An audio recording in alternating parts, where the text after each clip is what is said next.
Hello guys, today started exact differential equations. Differential equation का जो form होता है वो m into D x plus n into D y होता है और इसका एग्जैक्ट डिफरेंशियल इक्वेशन कंडीशन जो होती है वो डेबर M over डेबर Y is equal to del N over del X, ये सेटिस्फाइड कंडीशन होती है। और यहाँ पर जब डेबर एम ओवर डेबर वाई हम जब निकालेंगे उस इक्वेशन का, तो वहाँ पर उस इक्वेशन में x को एज अ कांस्टेंट लेंगे और यहाँ पर जब डेबर एन ओवर डेबर एक्स हम निकालेंगे तो वहाँ पर हमको क्या करना है, y को एज अ कांस्टेंट ट्रीट करना है। अब उसका फाइनल सॉल्यूशन जो होगा वो ये होगा, integration m D x plus integration term of n is not containing x, मतलब जो n के साथ में जो डी वाई के साथ में जो टर्म होता है वो उसमें हम x का टर्म जो जहाँ पर x नहीं होगा उस वैल्यू को हम यहाँ पे टेक करेंगे। चलो इसको हम एग्जांपल एक देख लेते हैं अभी। ये हमारा एक क्वेश्चन है, 5x square plus 3x square Y square minus 2x y cube into D x plus 2x cube y minus 3x square Y square minus 5y raised power 4 d y is equal to 0। ये भी थोड़ा सा मेरा video भी ख़राब हो गया था एक्चुअली, इसलिए फिर से रिपीट करना पड़ रहा है, तो इसलिए सब ऐसा दिख रहा है। तो यहाँ पर ये हमारी जो हमारी एग्जैक्ट डिफरेंशियल इक्वेशन होती है वो हमारी ये कंडीशन है। तो हम इससे कंपेयर करेंगे इसका और इससे, तो dx, तो यहाँ पे m इज इक्वल टू ये हमारी वैल्यू होगी और n इज इक्वल टू ये वैल्यू हमारी होगी। तो m इज इक्वल टू ये लिख लिया, इसको हम y के रिस्पेक्ट में जब डिफ्रेंशिएट करेंगे तो हमारी ये वैल्यू आएगी और ये जो हमारा n है इस n को हम x के रिस्पेक्ट में जब करेंगे तो ये वैल्यू आ जाएगी और इसको हम फिर हम देखेंगे कि ये वैल्यू, ये वाली वैल्यू और ये वैल्यू ये दोनों इक्वल हैं, इसलिए हमारा del M over डेबर Y is equal to del N over del X, ये दोनों कंडीशन सेटिस्फाई कर रही हैं। तो इसका मतलब ये इक्वेशन एक सेटिस्फाई कंडीशन है ये। अब हमारा जो सोल्यूशन होता है वो हमारा होता है M D x plus term of N is not containing of X into D Y plus C. तो हमने देखो यहाँ पर अभी ये इसका आप देखो ध्यान से, ये यहाँ पर, तो ये हम देखो यहाँ पर हमने पूरा m लिख लिया, जो ये हमारा m था, ये वाली वैल्यू जो हमारी ये है m, ये m हमने यहाँ पर लिख लिया और n में जो हमारा ये n है, ये वैल्यू जो n है पूरी, इसमें एक टर्म ऐसा है जो n x को कंटेन नहीं कर रहा, वो है 5 y रेज टू पावर 4। ये टर्म एक ऐसा है जो x को कंटेन नहीं कर रहा है, वो यहाँ पर यही बोल रहा है term of n is not containing x। तो ये एक टर्म ऐसा है जो x को कंटेन नहीं कर रहा, तो हम ये पूरा टर्म लिख लेंगे और फिर हम इसका जब इंटीग्रेशन करेंगे तो हमारा जो इंटीग्रेशन आएगा वो ये फाइनल मैंने किया था, अभी मैंने बताया कि वीडियो थोड़ा सा ख़राब हो गया था, फिर से मुझे करना पड़ रहा है। तो यहाँ पर इसका जब इंटीग्रेशन हम सेपरेट करके इसको इंटीग्रेशन किए तो यहाँ पर ये हुआ, तो इसका जो अब फाइनल आंसर जो आ जाएगा वो आ जाएगा x raise to power 5 plus X cube into Y square minus Y cube into x square. तो हम इसको X square Y cube minus Y raise to power 5 is equal to C. तो ये हमारा फाइनल आंसर इस question का आ गया। ऐसे ही एक और क्वेश्चन, नेक्स्ट क्वेश्चन है ये 2xy cos x square minus 2xy plus 1 d x sine x square minus x square plus 3 into D y is equal to 0। हम फिर से एक जो हमारी कंडीशन थी एग्जैक्ट डिफरेंशियल इक्वेशन की कंडीशन, वो हमारी ये होती है M D x plus n d y is equal to 0। तो जब हम ये हमारी इक्वेशन 1 है और ये हमने 2, अगर हम इनको कंपेयर करें तो हमारा जो m इज इक्वल टू है वो ये टर्म हमारा यहाँ से ये टर्म हमारा m है और ये यहाँ से ये टर्म स्टार्ट होगा और यहाँ तक ये n टर्म है। तो m को हमको क्या करना होता है, जो हमारा m टर्म है उसको हम क्या करेंगे, y के रिस्पेक्ट में डिफ्रेंशिएट करेंगे। तो x वाले टर्म को हम पूरा कोफिशिएंट कर लेंगे, तो हम कांस्टेंट एज अ ट्रीट करेंगे। तो ये हमारा जो टर्म इतना है, ये वाला ये पार्ट इतना, तो ये पार्ट हमारा एज अ कांस्टेंट होगा। तो और फिर हम क्या करेंगे इसको, तो यहाँ से 2x into cos x square ऐसे ही रहेगा, इंटू वाई का डिफ्रेंशिएशन 1 हो जाएगा, तो into 1 minus 2x into y का डिफ्रेंशिएशन 1 और प्लस 1 का डिफ्रेंशिएशन 0 हो जाएगा। तो ये हमारी वैल्यू आ जाएगी इसका। तो यहाँ पे फाइनल वैल्यू जो हमारी आएगी वो ये आएगी 2x into cos x square minus 2x। ये हमारा डेबर एम ओवर डेबर वाई है, ये डेबर एम ओवर डेबर वाई है। ऐसे ही हमारा n है, हमने ये n यहाँ पे लिख लिया। n को x के रिस्पेक्ट में डिफ्रेंशिएट करना है तो साइन एक्स स्क्वायर यहाँ पर आ गया। तो साइन एक्स स्क्वायर को हम जब डिफ्रेंशिएट करेंगे तो हमारे यहाँ पे इसको सॉल्व करने के दो तरीके हैं, या तो हम एक्स स्क्वायर को टी लेट करके कर लें, या फिर हम ऐसे ही देखते हैं इसको एज अ टी थोड़ी देर के लिए लेट कर लें। तो साइन मान लेते हैं कि चलो ये पूरा टर्म एक एक्स ही है, तो साइन एक्स का हमारा जो डिफ्रेंशिएशन होता है वो कॉस एक्स स्क्वायर होता है। साइन एक्स का डिफ्रेंशिएशन कॉस एक्स होता है। तो हमने इसको एक्स मान लिया था तो एक्स हो गया इनटू, अब इसका डिफ्रेंशिएशन कर दें एक्स स्क्वायर का करेंगे तो एक्स स्क्वायर का डिफ्रेंशिएशन जब करेंगे तो ये 2x हो जाता है, माइनस एक्स स्क्वायर का डिफ्रेंशिएशन 2x होगा और 3 का 0 हो जाएगा। तो यहाँ पे जो हमारा डिफ्रेंशिएशन बचेगा वो 2x into cos x square minus 2x बचेगा। तो डेबर n ओवर डेबर x हमारा ये आ गया।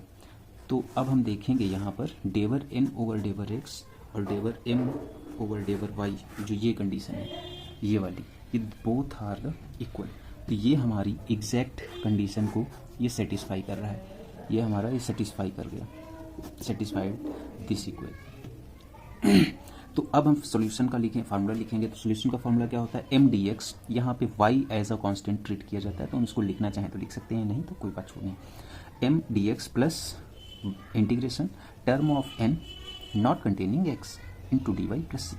तो m पूरा हम ऐसे लिख लेंगे, जो हमारा m था, m हमारा ये टर्म था पूरा, ये वाला हमारा m टर्म है, तो हमने यहाँ पे पूरा इसको लिख लिया, प्लस n टर्म में हम ऐसा टर्म लिखेंगे जो x को कंटेन ना कर रहा हो। तो यहाँ भी देखो ये x को कंटेन कर रहा है, ये भी कंटेन कर रहा है, बट जो 3 है ये x को कंटेन नहीं कर रहा है, तो यहाँ पर ये 3y dy हो जाएगा। तो अब हम इसका इंटीग्रेशन जब करेंगे या थोड़ा सा और इसको सिंप्लीफाई करके जब हमने लिखा तो इस फॉर्म में ऐसे इसको लिख लिया। अब इसको सिंप्लीफाई करके जब हमने लिखा तो फिर हम क्या करेंगे, ये y हमने यहाँ से सबको सेपरेट कर लिया। रीज़न क्या है कि हमको x के रिस्पेक्ट में इंटीग्रेट करना है, y को कांस्टेंट करना, तो ये हमारा कांस्टेंट हो जाएगा, ये हमारा कांस्टेंट हो जाएगी वैल्यू। तो अब हम इसको जब इंटीग्रेट करेंगे तो यहाँ पर जो हमारी वैल्यू आ जाएगी, फिर हम क्या करेंगे उसको, तो अब हम क्या करेंगे यहाँ पर y इंटू 2x, ये पूरा टर्म हम ले लेंगे, minus y into 2x dx plus 1 into 1 dx plus 3 into dy। इस एक्स स्क्वायर को हम क्या कर लेंगे, अगर हम t लेट कर लें तो यहाँ पे 2x dx is equal to dt हो जाएगा। तो 2x dx is equal to dt, तो 2x dx is equal to dt put कर देंगे, और कॉस ये x square is equal to हम लेट कर लेंगे, तो y इंटीग्रेशन कॉस ऐसे रहेगा, x square is equal to t है तो यहाँ पे t हो जाएगा, 2x dx is equal to क्या था dt, तो dt माइनस y इंटू ये 2 हम बाहर निकाल लेंगे ऐसे, integration x dx plus 1 dx plus 3 dy is equal to c हम कर देंगे। तो यहाँ पर हमारा ये जो टर्म हो जाएगा cos t का क्या होता है y इंटू कॉस टी का जो इंटीग्रेशन होता है वो साइन y होता है, या cos t का integration sine t, sorry, minus 2y, x का इंटीग्रेशन एक्स स्क्वायर बाई 2 हो जाएगा, plus dx, 1 into D x है यहाँ पर, तो 1 का इंटीग्रेशन x हो जाता है, तो x plus 3 into D Y plus C था, ये यहाँ पर ये वाला टर्म, यहाँ पे 1 इंटू डी वाई है, तो 1 का इंटीग्रेशन अगर y के रिस्पेक्ट में करें तो y आ जाएगा, तो plus y is equal to C. तो हमारा जो अब t इज इक्वल टू हमने लिख किया गया था एक्स स्क्वायर के बाद वैल्यू पुट कर देंगे t की, तो y into sine x square minus 2y X square by 2 plus x plus Y is equal to C, ये हमारी वैल्यू आ गई। अब यहाँ पर अगर हम एक काम और करें, हाँ, तो ये हमारा 2 कैंसिल हो जाएगा, तो ये जो फाइनल आंसर आ जाएगा y sine x square minus y into x square plus x plus, हाँ ये 3 इंटू वाई था तो यहाँ पे 3y हो जाएगा, एक्चुअली 3, ये हमारा plus 3y is equal to C, ये हमारा फाइनल आंसर हो गया इसका जाके। ऐसे ये क्वेश्चन और है, ये क्वेश्चन ये है जो x dx plus y dy is equal to a square x d y minus y d x upon this value. तो हम क्या करेंगे, इसको हमने सेपरेट कर लिया, सेपरेट करके हमने क्या किया, इस टर्म में ऐसे इसको कन्वर्ट कर लिया। तो जैसे हमने इसको कन्वर्ट किया तो ये हमारा फिर हमने क्या किया, इस ये डी एक्स का टर्म है ये वाला, ये डी एक्स का टर्म ये एल एच एस में ले आए। यहाँ पे जब हम कॉमन लिए तो यहाँ पे ये हम इसलिए लाए कि यहाँ पे हमको एम टर्म मिल जाए, ये एम पता चल जाए और ये एन पता चल जाए। तो एम एंड एन दोनों फाइंड आउट हो गए, यहाँ पे पता चल गए। अब हमको क्या करना है, ये एम कंपेयर करवा देना है, M D x plus n d y is equal to 0। तो डी एक्स एम एम, तो यहाँ से हम कंपेयर करवा देंगे। तो डेबर अब यहाँ पे x को हमको क्या करना है, कांस्टेंट रखना है। तो यहाँ पे ये वैल्यू हो जाएगी 0, डायरेक्टली ऐसे ही पता चल रहा है। अब इसको हम जब डिफ्रेंशिएट करेंगे, तो हम इसको जब डिफ्रेंशिएट करेंगे तो हमारा ये वैल्यू क्या आ जाएगा y के रिस्पेक्ट में। तो ये इसका डिफ्रेंशिएशन क्या हो जाएगा, डिनोमिनेटर ऐसे लिख लेंगे x square plus Y square into differentiation of numerator. तो न्यूमरेटर का जो डिफ्रेंशिएशन होगा वो ए स्क्वायर हो जाएगा। फिर उसके बाद में क्या होता है, माइनस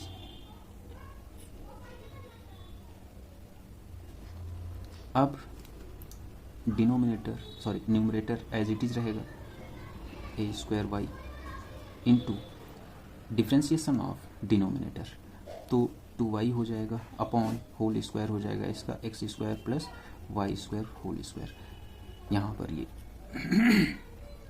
तो ये पूरा टर्म हमारा आ जाएगा इसका। तो अब इसको हम और आगे इस साइड में सॉल्व कर ले रहे हैं ये वैल्यू। तो ये वैल्यू जब हम सॉल्व करेंगे तो यहाँ पे हमारा ये हो जाएगा ए स्क्वायर एक्स स्क्वायर प्लस और ये हमारा वाई स्क्वायर ए स्क्वायर हो जाएगा। और यहाँ जब हम इसको मल्टीप्लाई करेंगे minus 2 A square Y square upon और यहाँ पर हमारा ये x square plus Y square whole square आ जाएगा ये टर्म। फिर इसके बाद हम क्या करेंगे, सब्ट्रैक्ट हो जाएगा। तो यहाँ से तो ये जो बचेगा हमारा यहाँ पर ये बचेगा A square X square minus A square Y square upon x square plus Y square whole square, ये बच जाएगा ये टर्म। ऐसा कुछ बच जाएगा। तो यहाँ पर अब हम यहाँ पे क्या करेंगे, ए स्क्वायर कॉमन यहाँ से मिल रहा है तो ए स्क्वायर कॉमन ले लिए और x square minus y square upon x square plus Y square whole square, ये हमारा जो आ गया है वो डेबर एम ओवर डेबर वाई आ गया है ये पूरा टर्म। यहाँ से इसको सॉल्व करने के बाद में ये डेबर एम ओवर डेबर वाई आ गया। अब हम देखेंगे यहाँ पर फिर उसके बाद में एन को हम x के रिस्पेक्ट में डिफ्रेंशिएट करेंगे। n को हम जब x के रिस्पेक्ट में डिफ्रेंशिएट करेंगे तो हमारी वैल्यू क्या आ जाएंगी, देखो तो सेम बिल्कुल वैसे ही है। जब हम यहाँ पे इसको x के रिस्पेक्ट में हम जब डिफ्रेंशिएट y को करेंगे तो ये वैल्यू हो जाएगी 0 और ये माइनस साइन है ये पहले हम लगा ले रहे हैं और इसको सॉल्व करने के लिए ऐसे। तो हम यहाँ पे इसका डिफ्रेंशिएशन करेंगे तो डिनोमिनेटर ऐसे ही रहेगा x square plus Y square into differentiation of numerator. तो एक्स के रिस्पेक्ट में हो रहा है तो यहाँ पे एक्स स्क्वायर बचेगा minus numerator into differentiation of denominator. तो एक्स के रिस्पेक्ट में है तो इसका डिफ्रेंशिएशन 2x हो जाएगा upon whole square of denominator. तो X square plus Y square इसका होल स्क्वायर हो जाएगा। तो अब यहाँ पे जो वैल्यू आएगी ये आएगी 2 इंटू ए स्क्वायर इंटू एक्स स्क्वायर और ये ए स्क्वायर एक्स स्क्वायर यहाँ से सब्ट्रैक्ट होके तो ये हमारा बचेगा माइनस, ये हमारी वैल्यू जो आएगी वो क्या आ जाएगी, चलो ये A square Y square minus A square X square upon x square plus Y square whole square. तो अब ये माइनस से जो मल्टीप्लाई हो जाएगा तो ये हमारी जो वैल्यू आ जाएगी यहाँ पर क्या आ जाएगी, ये जो वैल्यू आ जाएगी वो हमारी आ जाएगी A square X square minus A square Y square upon x square plus Y square whole square. ये हमारा डेबर इन ओवर डेबर एक्स आ गया। यहाँ से अगर हम यहाँ से एक्स ए कॉमन लेना चाहें तो ए कॉमन ले लेंगे फिर हम ले लेंगे। तो हम ये यहाँ पर हम देखेंगे कि हमारा जो डेबर एम है और डेबर, तो यहाँ पे del M over डेबर Y is equal to del N over del X, ये सभी दोनों वैल्यूज़ हमारी एग्जैक्ट सेटिस्फाई हो रही हैं, इक्वल आ रही हैं, इसलिए दोनों सेटिस्फाई हो रही हैं। अब हम उसके बाद में इसका सॉल्यूशन लिखेंगे। तो सॉल्यूशन हम लिखेंगे तो यहाँ पर जब होगा तो यहाँ पर ये ऐसे integration of m into D x, m हमारी जो वैल्यू थी, m हमारा जो वैल्यू है वो है x प्लस ए square Y upon x square plus Y square into D x plus y।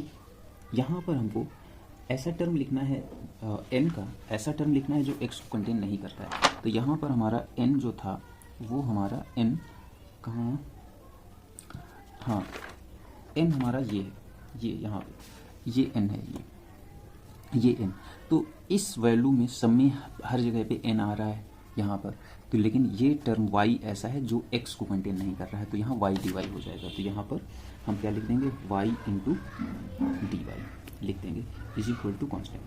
अब इसका जब हम इंटीग्रेशन करेंगे तो इसका जब हम इंटीग्रेशन करेंगे तो x का हो जाएगा एक्स स्क्वायर बाई 2 प्लस इस टर्म का इंटीग्रेशन हम x के रिस्पेक्ट में करेंगे तो y एज अ कांस्टेंट लेंगे, तो ए स्क्वायर वाई हमारा कांस्टेंट हो जाएगा।